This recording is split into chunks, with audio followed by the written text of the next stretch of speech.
Don't you guys just hate it when smoke is blown in your face? For me, it is one of my pet peeves. Apparently, I do hang out with a bunch of smokers, and when we hang out together, it's kind of annoying when they say, "Hey, pass me that cigarette." I'm there in the background just coughing my lungs out, trying to search for fresh air to breathe.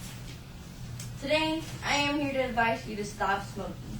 And if you must smoke, please smoke when there's no one around you, because I hate it when my friends smoke around me. I will be talking about how harmful smoking is to your health, to non-smokers' health, and ways for you to stop smoking. First off, the strain of smoking affects the body, often causes years of suffering. Smoking causes several diseases, and one disease is emphysema. Emphysema is an illness that rots your lungs, and often you get sick from bronchitis over and over again just because you have emphysema. And who wants to get sick over and over again with the same exact illness? That's just like a lot of money taken away from your pocket from buying a cigarette and going to the hospital every single time you're sick over bronchitis. Secondly, you also get sick. You also have a bad heart, and this happens because of the mixture of the nicotine and the carbon monoxide in each cigarette you smoke temporarily. Cigarette you smoke temporarily increases the heart, and every time it increases it strains your bloods and your heart. It restricts your heart and blood pressures to function normally. Not only does smoking affects your inside of the body systems, it also affects the outside, like your appearance. And what kind of guy would want to pick up on a girl if she has bad skin and bad teeth? My boyfriend goes to the dentist every 6 months, and his dentist always complains about how his teeth are always yellow and his gums turn black. And he didn't have to tell the dentist that he smokes. She just kind of figured out that he's a smoker just because of the way his teeth are colored and his gums are really black. And no one, he's a typical, he goes there every 6 months and he doesn't change. And the dentist always tells him, you need to stop smoking or else your teeth will start falling off because of the gums being black. Secondly, another point is a lot of people die, a lot of non-smokers die due to the bad pollution in the air, the smoke that they get from the nicotine. The American Cancer Society estimated that there's 46,000 deaths from heart disease, and they're all non-smokers. Over 3,400 non-smokers die from lung cancer. Other problems that non-smokers could get through to breathing smoke is a lot of asthma attacks, and my sister always has a lot of her asthma attacks because she hangs out with us as well, and all our friends, they smoke around her. So she never leaves the house without her inhaler. Another one is that cough. They have constant coughing, the mucus that builds up in their lungs, and chest discomfort.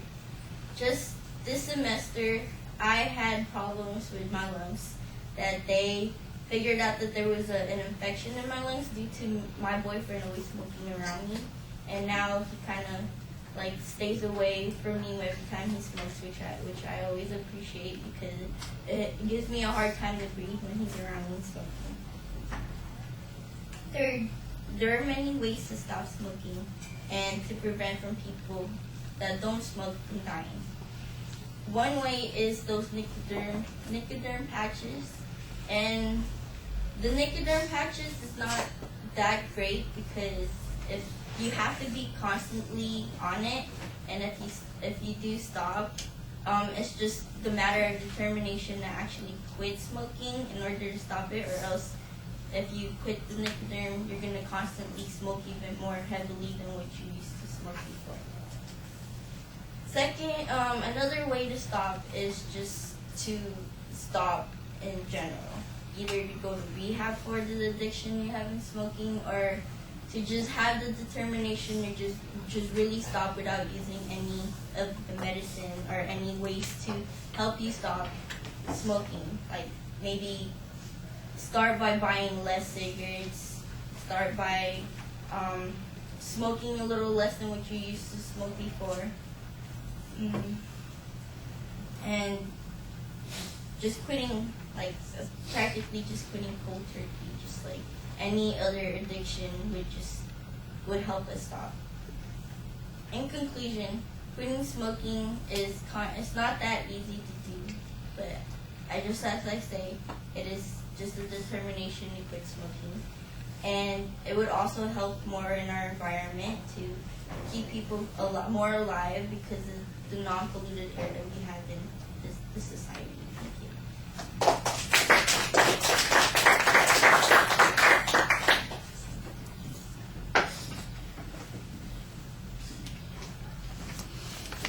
Suraj, what did you think? Okay, it started off with the attention device. It was quite cool. It was interesting, and then I don't think I got a good preview as to what was going to happen throughout the rest of the speech. But the content during the speech was good. The statistics, when she was talking about the emphysema, and she was mentioning her boyfriend and her sister. But just, I think that some of the transitions could have been improved upon. And then she also had a stutter where she forgot what she was saying. I think just somewhere at the beginning of her speech, so she could probably improve on that. And then some of it felt like she was reading a little bit, but I think she concluded it quite well as well. All right. Well, I like the unifying statement that you have at the beginning as an attention device, and it sounds like your goal is going to be kind of a unique approach on the subject, but it actually just transitions into a pretty typical anti-smoking speech, so it's not all that unusual. I think that your supporting points are very broad when you start off, and they don't really get any more particular than that afterwards, and you need to maybe focus a little bit more and tighten up what you're going to say on each of those points. I did like the personal examples that you used, but I think you need to follow them up a little bit more. The stuff on emphysema, all that's asserted, all that's background stuff, it just sounds like it's underdeveloped. You've got an idea about what goes on there, and you're talking about it, but it doesn't really develop much as an argument. The secondhand smoke that's dangerous and links to heart disease and cancer later on, you did provide some support on that, some authoritative information and some quantitative data on those points, and that developed a little bit more. I'd agree that I think some of the transitions are problematic. They need to be smoother. It felt occasionally like we were just jumping from one idea to the next. And there needs to be a smoother setup and connection between those points. Like I said before, I did like the personal examples that you talked about. I would think that it would be kind of motivating to a guy that if his girlfriend stays away from him a lot, that he might want to quit smoking. That seems like it would be an incentive there. When you talk about solutions at the end, you talk about the patches, but you mostly dismiss them, so I'm not sure why you talked about them at all.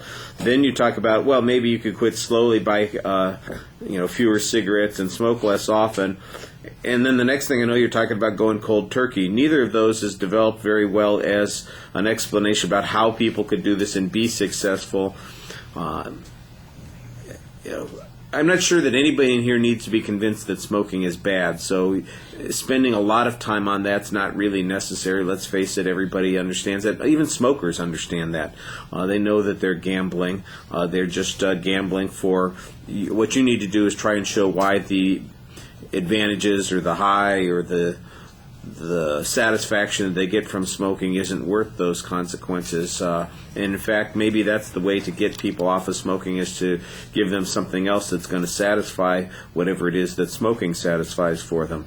That might be a more interesting way to go. Your delivery, I think you do a pretty good job for